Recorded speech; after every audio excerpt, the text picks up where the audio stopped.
Enfin, le logement terminé, ça a pris 6 mois, mais je suis très content du résultat. Je ferai une vidéo prochainement. Ça n'a pas toujours été très facile, notamment quand vous allez faire des travaux, vous devez absolument budgétiser 10% de la valeur des travaux qu'on vous a énoncés. Et ce, même si vous avez déjà fait plusieurs devis et surestimé les devis. Pourquoi? J'ai eu, lors de la rénovation, un problème d'infiltration qui était au niveau de la gouttière. La gouttière était extérieure au logement, mais elle passe un petit peu par un renfoncement le long de la toilette, le long du logement. Ce qui a fait, ça m'a posé beaucoup de problèmes, notamment pour l'étanchéité. Et heureusement que les personnes ont réussi à trouver ça. Donc ils ont fait un coffrage qui est bien fait, qui ne se voit pas. Mais ça a dû être budgétisé en plus.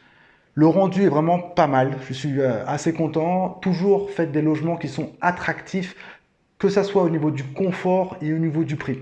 Au niveau du prix, quand vous faites un logement qui est beau, vous pouvez maximiser le loyer. Quand je dis maximiser, c'est aller un peu plus haut par rapport à la valeur du marché. Partez du principe que personne, ou du moins très peu de personnes, rénovent les biens. Quand vous avez affaire à des agences immobilières ou peu importe, on vous dira que le logement est habitable dans l'état.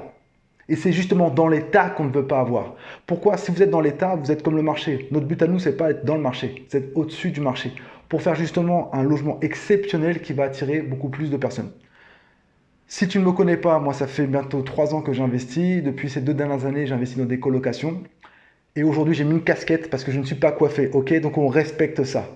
Donc voilà. Donc ce qui va se faire, c'est que l'immeuble, c'est un immeuble d'un lot avec un local commercial. J'ai dissocié la partie locale et habitation, donc il y a deux entrées distinctes. Pensez toujours, quand vous allez acheter un immeuble et qu'il y a un local commercial, pensez toujours à ce qu'il y ait deux entrées. Une pour l'entrée commerciale et une pour l'entrée de l'habitation. Si vous ne le faites pas, ça va être très compliqué. Très compliqué dans le sens où pour rentrer dans le logement, on va devoir traverser dans le local. Il m'est arrivé d'avoir fait des visites où il était impossible de créer justement deux entrées distinctes.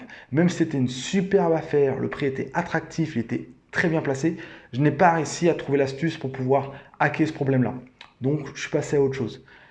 Également, lorsque vous faites des investissements et que vous prenez des immeubles qui sont en centre-ville, mais pas forcément où il y a plus de 50 000 habitants, privilégiez toujours le meilleur emplacement, même si c'est un peu plus cher. On peut vous proposer un bien qui est à 15% de rentabilité quand tout est loué, mais s'il est un peu excentré, vous allez avoir du mal à trouver un repreneur pour le local commercial. Je vous dis ça pourquoi? Les travaux ont commencé en janvier, ils ont été finis, on va dire, en mai. Là, on attaque le mois de juillet. J'ai eu 6 mois avec des personnes qui voulaient louer, qui ont pas eu les aides de la mairie, donc finalement qu'on laissait tomber, d'autres personnes qui sont venues mais qui n'étaient pas forcément très intéressées, donc on n'aura pas des profils intéressants. Dernièrement, j'ai reçu l'appel justement d'une personne qui est à 20 mètres à côté de mon immeuble, qui m'a appelé en direct et qui m'a dit, voilà, je suis intéressé par votre local, j'ai eu votre numéro par rapport à l'ancienne locataire, qui était justement une fleuriste, et il voulait passer en direct avec moi. Moi, ce que je lui ai dit, je lui ai dit, écoutez, le plus simple, c'est que vous allez voir l'agence qui gère ça, la partie locale commerciale. Et si vous prenez un bail 369, si vous restez plus de 3 ans, moi, je vous rembourse les frais d'agence. Tout simplement.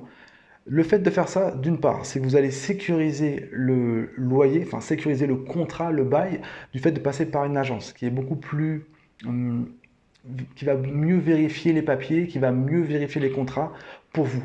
Comme cette agence, c'est avec eux que je suis passé pour l'acquisition de cet immeuble, je ne paye pas les frais. C'est seulement le locataire. Et moi, je lui dis que s'il reste plus de 3 ans, je lui rends les frais qu'il a eu. Bien évidemment, entre-temps, je vais encaisser les loyers, donc je vais faire mon cash, donc ça va rien sentir, ça va rien me faire. Mais pour lui, il a l'impression d'avoir un geste. C'est comme s'il passait en direct, sauf que je lui fais passer de manière professionnelle avec l'agence. C'est un conseil que je vous demande de suivre, et c'est vrai que ça a porté ses fruits. Je fais ça très souvent, notamment quand je ne peux pas faire les visites tout de suite. Je délègue à l'agence la partie recherche de locataires, que ce soit habitation ou commercial. Privilégiez toujours le double vitrage. C'est hyper important. Les gens vont rester dans votre logement. Il faut qu'ils se sentent bien. Il faut qu'ils se sentent comme chez eux. Le double vitrage est indispensable. Si vous ne le faites pas, faites-le dans les mois à venir de la location ou dites-le que vous allez justement changer les fenêtres. D'une part, vous allez faire des économies d'énergie et d'autre part, ça sera beaucoup plus insonorisé par rapport à du simple vitrage. Et en hiver, ça évitera de faire envoler les factures d'énergie. Que dire de plus? Dans chaque logement, je mets systématiquement de l'équipement de qualité. Je suis fan inconditionné de Whirlpool. Alors, est-ce que c'est bien, est-ce que c'est pas bien? L'avenir me dira. En tout cas, je n'ai jamais eu de problème d'ici là. Et d'une part, ça monte à un petit côté prestigieux pour le locataire. Il va se dire, tiens, le locataire, enfin le propriétaire, met du bon équipement, je vais en tenir soin, en prendre soin. Également, je ne sais pas si vous connaissez, mais en ce moment, il y a Darty qui propose d'assurer tous les électroménagers pour 15 euros par mois. Alors, j'ai souscrit et je vous dis pourquoi il faudrait le faire dans l'avenir. Si vous avez énormément de logements, ce n'est pas 15 euros par mois, si vous êtes rentable bien sûr, qui va vous plomber votre renta. Par contre, s'il y a le moindre problème sur l'électroménager, la télé, le lave-vaisselle ou tout ce que vous avez acheté chez Darty, ou même ce que vous n'avez pas acheté chez Darty, vous pouvez le faire assurer, et bien ça va être une sérénité pour vous. Pourquoi? Quand on va vous appeler en disant le lave-vaisselle ne fonctionne plus, vous allez lui dire appelez Darty. Vous vous déchargez de ça. Et plus vous allez être tranquille dans votre tête, plus vous allez investir sereinement et moins ça va vous prendre la tête. Concrètement, il y a 3 mois, j'ai eu un problème sur mon lave-vaisselle dans ma colocation et il était sous garantie. Il était sous garantie de 2 ans. La chance que j'ai eue, c'est que ça se passe 1 mois avant la garantie. Donc on se dit c'est super. Le fait d'appeler le revendeur qui m'avait justement fourni l'équipement, lui demander comment ça devait se passer pour pouvoir le réparer, et bien, il fallait que j'appelle un contrat qui était dans les horaires d'ouverture de 9 h à 17 h, que je puisse prendre un rendez-vous. Et ce rendez-vous, ces 3 rendez-vous, après, c'est plus possible. C'est-à-dire, 3 rendez-vous, on va vous proposer un créneau. Moi, je ne suis pas sur place, donc je ne peux pas y aller. Donc, je demande au locataire s'il peut rester. Lui, il ne peut pas. Et ça a tourné pendant à peu près 1 mois sans que rien ne bouge. J'ai dû me déplacer, reprendre un rendez-vous, être physiquement présent. Et une fois, ça a été pris en réparation. Donc, ce laps de temps que j'ai perdu, d'une part, c'est des tracas, parce que je n'arrivais pas à résoudre le problème.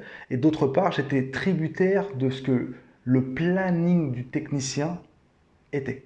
Alors que si jamais j'avais cette carte, après c'est ce que j'ai souscrit, parce que ça va être vrai ou pas vrai, l'avenir me dira, eh ben, ils interviennent lorsque vous vous demandez.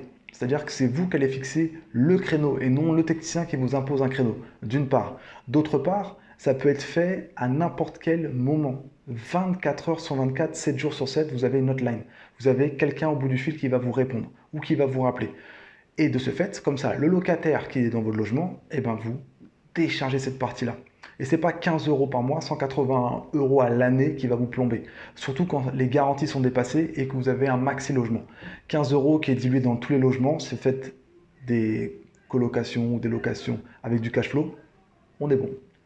Tout ça pour vous dire que voilà, je suis content, ça va être mis en location, j'ai fait la vidéo. Je vous conseille vraiment de mettre ça sur Studapart, Woomies également, un très bon site où j'ai eu pas mal de demandes, notamment des groupes de 3. Et c'est parti pour faire du cash. Allez, ciao à tous.